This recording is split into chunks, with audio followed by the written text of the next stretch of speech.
أهلا وسهلا بكم في فيديو جديد النهاردة. زي ما كنا شرحنا الجزء النظري I believe إن الجزء العملي هو جزء مهم جدا جدا وكروشال لضمان إن الاستفادة تكون استفادة واقعية. تمام، فالنهاردة إن شاء الله فيديو عن التطبيق العملي للإنترفيو تقريبا 11 سؤال اللي هم يعتبروا الأهم that is tailored لأي teacher لما يقدم لمدرسة دولية. طبعا جمعت لكم الفقرة دي النهاردة، بس قبل ما نبدأ بقى طبعا وندخل في صمام الموضوع أحب إن أنا أدي لكم الحرفة بقى، سر المهنة نفسه، التقنية اللي انتوا تستخدموها عشان تردوا على أي سؤال. ده طبعا بعد بقى الماسترنج بتاع الإنجليزي. تمام، فيعني ما نسبقش الأحداث. طيب دلوقتي انت عشان تدخل الانترفيو وتبدأ ترد على الأسئلة، لأن مش كل الأسئلة هتكون مذاكرها ومش كل الأسئلة هتيجي ايدنتيكال زي كل انترفيو. ففي قاعدة كده اسمها الستار STAR، دي الانيشالز بتاعت 4 كلمات اللي هناخدهم وهوضحهم دلوقتي معاكم. أول قاعدة معانا النهاردة وهي السيتويشن. فأنت لما بتسأل يعني نجم لازم تذكر situation من خبراتك السابقة. يعني أنت بتسأل مثلا إزاي تقدر أنت تتعامل مع الموقف الفلاني، فأنت بقى عشان تظهر خبراتك وإن أنت تعرضت للموقف ده قبل كده هتذكر situation حصل قبل كده معاك، سواء في مدرسة أو موقف معين تعرضت له اللي هو اللي كان يعتبر عقبة، وأنت لازم بقى بذكائك وبمهارتك وحنكتك تقدر تتخطاه. تمام، فأول حاجة هتذكر السيتويشن. تاني حاجة بقى هتذكر العقبة اللي كانت في الموقف نفسه، ايه هو بقى التاسك اللي انت كنت لازم تجتازه عشان توصل to the other side. تمام، فانت بتذكر اول حاجة الموقف وبتذكر بعد كده العقبة اللي كانت في الموقف اللي انت لازم تتخطاها. ثالث حاجة معانا النهاردة هي الاكشن، ايه الاجراء اللي انت اتخذته عشان تتاكل او تحل السيتويشن ده. تمام، فده بناء بقى على ذكائك وقدرتك ومهارتك. ورابع حاجة بقى هي الريزلت، ايه هو بقى النتيجة اللي انت وصلت لها بعد بقى نجحت في حل او ايقاف مصدر العقبة ده وبالتالي تخطيت الموقف ونجحت. فانت كده بتذكر خطوات اللي انت عملتها من اول الموقف نفسه والصعوبة اللي كانت فيه اللي كانت اتخذته وبعدين النتيجة في الاخر كانت ايه. طبعا دي قاعدة مهمة جدا جدا هتمشي معاك في أي سؤال اللي هو بيعتمد على خبراتك أو قدراتك ومهاراتك العملية في مجال العمل نفسه. ده بقى غير جزء التعريف بنفسك و ده يعتبر جزء تاني، لكن القاعدة دي بتمشي مع أي سؤال بيعتمد على خبراتك أنت أو قدراتك كشخص في المجال المعني. تمام، فإن شاء الله لو قدرتوا إن انتوا تتبعوا القاعدة دي وتمشوا عليها هتقدروا تعدوا أي سؤال بنجاح مهما كان. تمام، طيب تعالوا بقى دلوقتي ندخل للجزء المهم اللي هو الجزء العملي، واحنا بنرد بقى على الأسئلة بيتسأل وبنجاوب على الأسئلة بتاعة الانترفيو. ما تروحوش في أي مكان ويلا بينا. Welcome to our interview today, Mr. Dorsey. Well, I'm more than honored to be with you here today, sir. It's for my pleasure to be part of this interview, and in future, if God permits, to be part of the school. Okay, since you applied for our school, I would like to ask you some questions. Sure, go ahead. Please present yourself to us. Please state your name, your age, your address, your major, and your hobbies. Well, to begin with this, my name is Jack Baldwin Dorsey. I'm 30 years old. I live in 260 Parkside Ave, Brooklyn, New York. I'm an English teacher, graduated from Columbia University in 2014. Well, concerning my hobbies, I like reading, I like scientific research, I like contemporary issues. I also like politics and news. For sports, I like soccer, I like NBA, like basketball, I like football. maybe a little tennis here and there, bowling. I think that works good for me. Don't like you have so much activities. Yeah, sure. Yeah, so our next question will be, why do you want to teach? Yeah, sure. Well, teaching is sometimes isn't a skill you have. Sometimes it's like more like a talent or like a passion. So like you grow up with it, you develop it. For me myself, it's like a passion to me. I grew up with it. Since I was in school, like early in middle school, my English teacher, she was very impressive in presenting the idea to us, in explaining the different methods, in explaining the principles. You understand me? The principles Yeah. of the subject itself. She always let us comprehend the subject very good, the different lessons, the different principles in the lesson, in the subject. I always loved that class because of she, you know. So since that age, I developed this passion, this enthusiasm to trying to reach the idea to others, making others understand what I'm trying to preach to them. So to me, it's like a skill. It's like when I want to reach out something to you, I'm trying to make a point to the audience. I usually like do what it takes to make sure that this idea or this concept is fully understood or comprehended by my audience. Okay, so to me, when I reach that level, I feel the maximum level of satisfaction.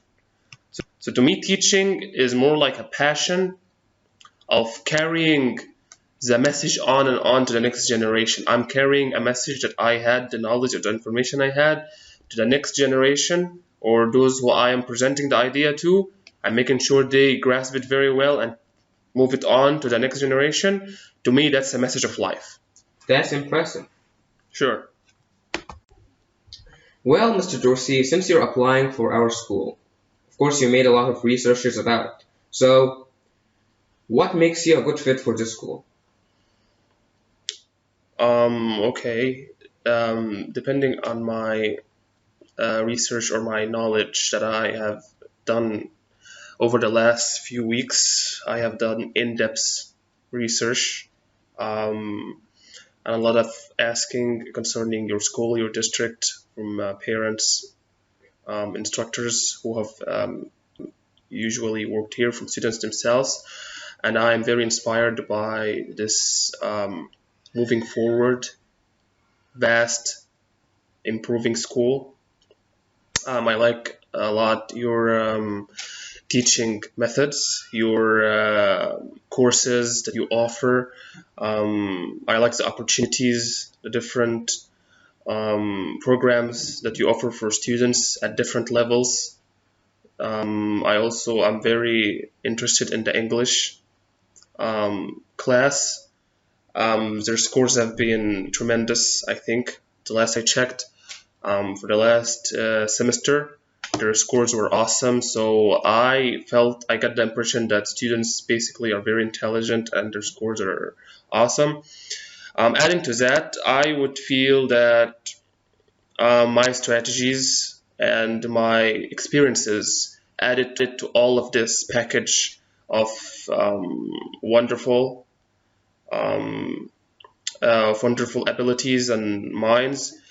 It would be a good add to this whole package, and it would definitely improve in the best interest of the school.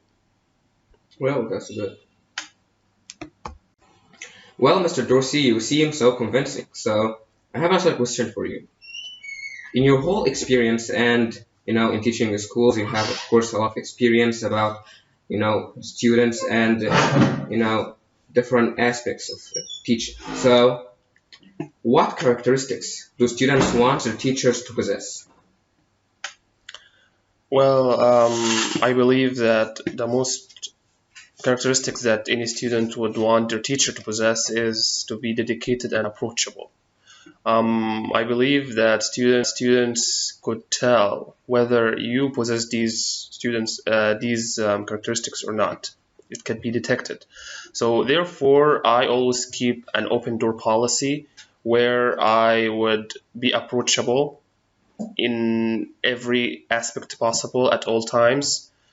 And I always like to show my students that I am a role model in hardworking, dedication, and self-motivation. And I always like to develop this rapport with my students, this close relationship, close ties, where they could approach me about any topic at any time. Well, that's well, Mr. Dorsey, from your experience in teaching, every teacher has some qualities or his personality have some he have some qualities he need to change or work on for his best or for his success. So, from your experience, how does a teacher's personality affect their success? Well, basically, teachers need to have flexibility, compassion, self-discipline, drive, and patience to reach their students. Teachers also need to consider state and local testing objectives when devising lesson plans and making sure students understand the materials on which they will be tested. Okay, so basically, also teachers must be able to alter their styles so that every one of their students can learn effectively depending on their ability and their level of intelligence. So the point is they have to be flexible, knowledgeable of all the aspects, whether it's the lessons, the standards which they teach on, and all of that. That's wonderful. Okay, Mr. Dorsey. Sometimes while teaching, students sometimes get out of hand or get out of order. So for teachers, they have to use methods to, bring them back into order or in hand. So what role does discipline play in teaching, and what is your approach to discipline? Okay. Well, discipline is part of any learning process, any teaching process. There must be discipline in order to keep respect and to keep your students also accountable sometimes. Okay. But I think from my research and from my experience that the best way to avoid much mistakes or much um, straying from the correct path is through a rewarding program. So when you set a reward or a goal for your students, they are less likely to stray from that goal because they have a road in mind which they are striving for. Okay, but also even that, sometimes out of hand you will have to approach or even have to deal with certain disciplinary situations, which could be addressed by the school's behavior program or by the school's policy. So you have to keep in mind the school's policy of dealing with disciplinary issues depending on its level and extremity. Okay? Okay, Mr. Dorsey, from your experience in teaching, how do you incorporate parents into students' education? Okay. I believe that parents will into the education process or learning process of any student, especially in their early stages, is a very, very important and basic, fundamental. Um, don't care what is the age of the student is, the engagement of their parents in their education process is far more effective than just having the teacher alone in that area. Okay, so I believe that in my students in my class, I would have their parents have access to all my information, like number, email, to contact me at all time. I would give them status report about their students' behavior, their test scores, their demeanor, their mood, everything about them in classroom or off classroom, in the playing ground, where I could basically see them. I would, if I have any problem, if I see the student are in certain problem or trouble, I would inform their parents right away and have them engaged in the solution process. Okay.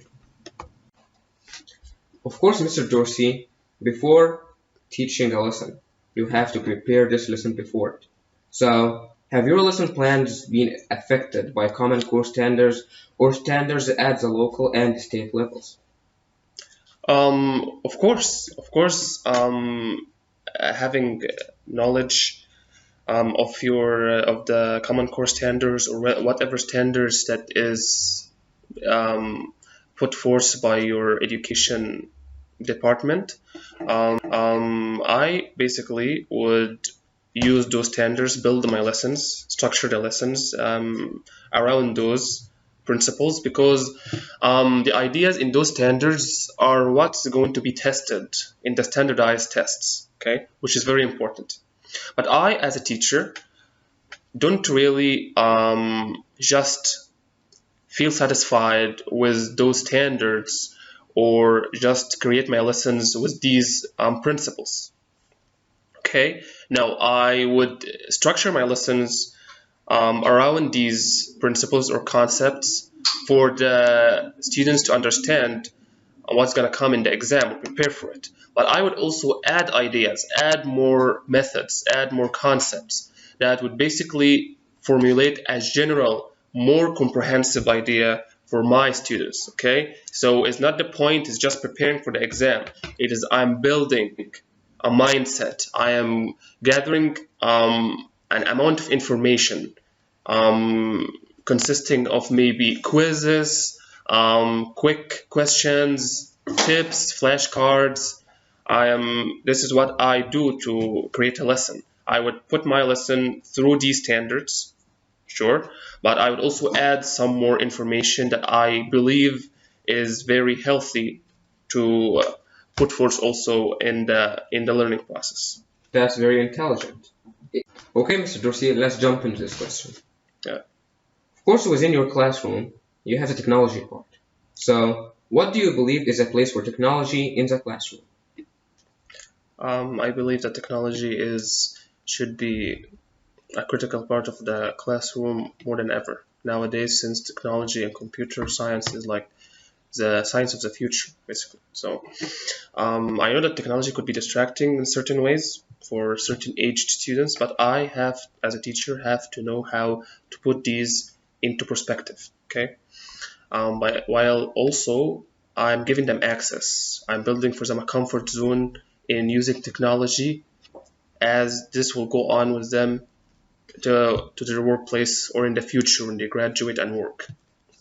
They have to also have this certain knowledge within them, enriched. Okay, so I, as an English teacher, would basically set some formatting in as a part of the assignments. So you have to put it in Word, maybe you have to put in other programs to format their assignments before submitting it back to me. I would use certain programs, have it indulged within the process of learning and submitting questions and quizzes, so they could also know how to use computer. Not only everything is paper-based, no, we could use the computer and have it also within the learning process. Okay. Okay, Mr. Dorsey. Every teacher have a way to reach out to his students or a way of teaching. So tell me about your teaching philosophy. Okay.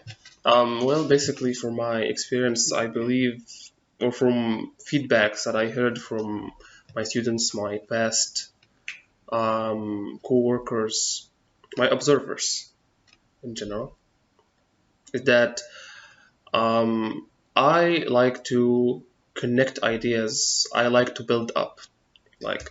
So when I'm conveying a lesson or I'm trying to convey a point or a main point. Me as an English teacher, we deal with a lot of stories. So how do I get the main point or make my students comprehend what is this all about? What is the message from this? What is the life lesson? I like to build up.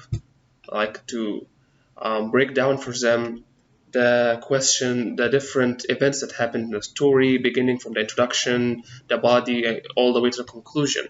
I like to point out now the helpers, the details, how this helped to build up the plot of the story, going all the way to the conclusion, all the way to the main point, and then ending with the lesson now of the story, the life lesson, or the point of what is this all about. So I like to build up, or when I'm explaining just a simple concept, I like to state what is the different things that we're going to talk about, and then after that start building up and then connecting these things back to where I started. Okay, so I think this is my way or my philosophy of teaching. Okay. Okay, Mr. Dorsey. I know that you spent 3 years in James Madison School. So, sure. How would your past students, peers, or administrators describe you? Well, I would basically love to leave that back to them in the reference, but I would also like to give a hint or a tip of what the feedback I always get. Okay, I'm always described as a helpful person, self-motivated, and easy to deal with. I'm flexible in a lot of ways. I could deal with different amount of pressures, different amount of situations, different levels of students, as I would best like to put it. Well, like last year, I was involved in a lot of events that happened in our school, like in Mother's Day, Sports Day. I'm always referred to when it comes to organizing or planning an event in the school, especially. They always like to get back to me because I always do that part efficiently. Yeah. Okay, since you're applying for our school, every teacher will have something in his head saying, I would like to receive a salary of X and X amount of money. So, for you, how much would you have in mind you would like to receive?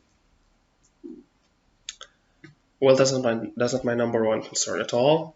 I would leave that back to the students, the school's policy themselves, depending on maybe the range that is standardized in your district. So for me, monetization is not the number one concern. My concern is the add that I would give to that school, the amount of positive input I would add to the students, to the success of the school, to the career, to the moving forward, to be part of that success, to be part of that improvement.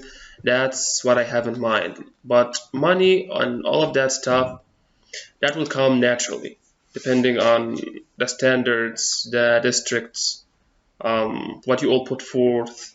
That's the system. But for me, I concern about the improvement more than anything else. Okay, so I know this question is a little bit weird, but No, sure, put it ahead. Yeah, this question says, if you are an animal, which animal would you like to be? Well, for me, I would like to be a camel. Camel is the ship of the desert. It's patient. It's adaptive. It takes in a lot amount of pressure from the elements, the conditions, and it still survives. It set forth on its journey. It uses its resources wisely. It knows how to conserve food and water and all of that stuff, and it could still keep going forward. It have all the adaptive skills for it to survive and go forth. And most of all, it's patient. It would get through anything and won't let pressure just make it lose control. It knows what it wants in mind, and it goes for that goal, and whatever it takes. Okay, Mr. Dorsey, I am very happy for having you today. We will reach out to you as soon as possible. Sure, and I will be very honored to hear from you, sir. And I'm more than honorable to be present with you today in this interview. And I'm looking forward to seeing you again. All right. Bye. ورجعنا لكم تاني.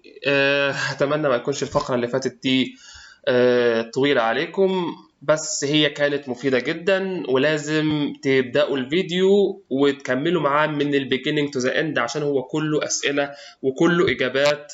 لازم على الأقل تكونوا يعني إجاباتكم قريبة منها أو في الرينج أو النطاق ده. طبعا إحنا ما بنطلبش منكم إن أنتوا تحفظوا الإجابات ويعني كوبي بيست، لا، انت المهم تعرف بس الانسر بيكون في الرينج، انه هو ممكن انت تبتكر رد يعني ممكن يكون اكثر احترافيه من ده، ممكن يكون في مجال عملك انت بتتطلب تضيف جزء معين انت شايفه هيخلي الرد فني واحترافي اكتر. طبعا كل ده يرجع لك، بس انا مجرد بديلك الخيوط او الرينج اللي انت تبقى فيه او تلتزم بيه على الاقل وانت بتجاوب على الاسئله دي. واهم حاجه طبعا يا جماعه ننتبه للغه الجسد وثقه في النفس في الرد، مهمين جدا.